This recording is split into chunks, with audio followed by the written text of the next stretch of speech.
Welcome back to the Hoosier Yanks, where we talk everything Canada soccer and U.S. soccer. Today we'll be talking about the recap of the USA versus Sweden women's team Olympic game. And just a quick note that this one is being uploaded a day or two late because of the time zones in Japan. As many of you guys, if you don't know this, I'm in the Eastern time zone, but the games are being played at like 4:30 and even 6:30 in the morning.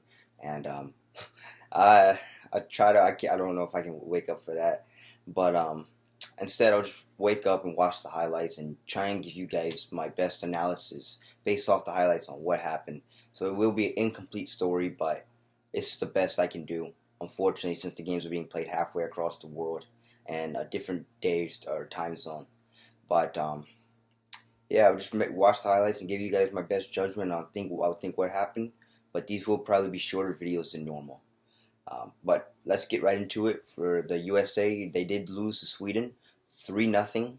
As Sweden, this win for them was huge, as they knew that they could beat the United States and compete with them and go toe to toe, as we saw with that competition back in April.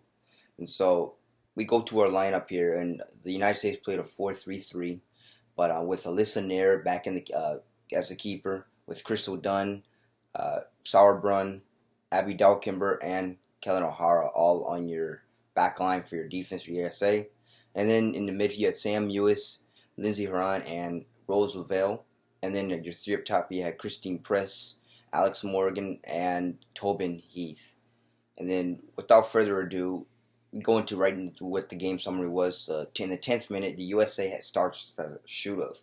They try to get good looks, but Christian Press sends a ball pass to the back post of Alex Morgan, but she heads it wide. Nothing comes out of the United States.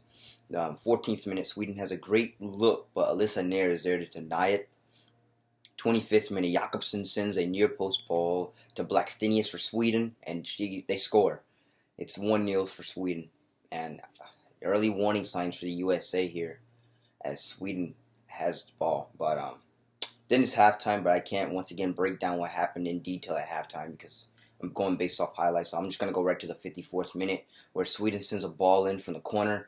It hits off the post, but is rebounded by Blackstenius for her second goal and for the Swedes' second goal. And it's now 2-0 for the Swedish. And then 61st minute, USA tries to get one to bounce back, but Carly Lloyd has a great ball in, but the shot takes a deflection. Nothing of still for the United States. Great defense for Sweden. In the 72nd minute, Hannah Glass sends a ball into the box, and for Sweden is headed home by Leah Hertison, and it's now 3-0 Sweden, and that's the way it would end. Sweden hands the USA a big loss, and pretty much one can say an abysmal loss, as Sweden basically broke all kinds of, they snapped all kinds of winning streaks for the USA here, such as the unbeaten streak, the scoreless streak since 2017, and once again, they're just sending a reminder saying, hey, we can go toe-to-toe with USA too. And so this is a huge warning for USA. But let's go to the stats where USA had 13 shots. Sweden outshot them with 17. 5 of those shots for USA were on target, while 9 of those for Sweden. And then there were 6 saves to 5 saves. USA had more saves. Corner kicks, USA had 3 to Sweden's 9. 10 fouls apiece, and cards are not provided, but there are 4 offsides to 2 offside, and there we go. So once again, I said I can't give you guys really the details, given that these are highlights and the way the games are being played, and they're also not being stats are not given the quite detailed like they are on Google, so I have to use the U.S. soccer site trying to get their details, but I don't know what happened in that game for the USA, but I do know that it looked like Sweden wanted it more. You know, we look at the match they played back in April where it was 1-1. Sweden actually was winning for the whole game, but then the USA got bailed out by a penalty. There is no bailout here, as the USA just fell to their doom. And, yeah, tough for them, but it's a wake-up call. They're on shaky ground already. Now they have to win their next 2 group games in order to get out of the group for guaranteed. But this is bad. This is bad. You know, of course, it could be worse, right? The USA could be eliminated, but there's still 2 games left to try and turn this thing around.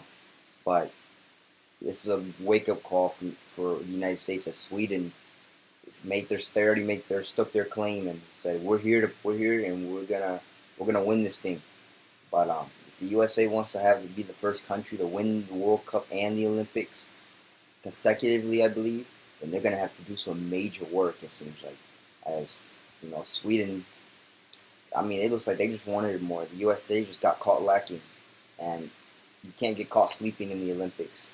You have to always be ready to play, and so we'll see what they do in the next game against, I think, is it Australia, if not New Zealand, one of those. But we'll see if what they do, how they respond. As I said, they got punched in the mouth, right? Now we gotta see how they respond. But just looking at this game, Sweden wanted it more and caught the United States lacking. The United States needs to take a long look at this and go back to the drawing board and really reconvene and figure out what's going on. But as I said, guys, this will probably be a short video. I can't give you guys the details given what I'm giving for the Olympics. But this is the best I give you. So if you like this video, make sure you like, share, subscribe, tell all your friends about it, and also tell all your friends that the USA's unbeaten streak and other streaks have come to an end.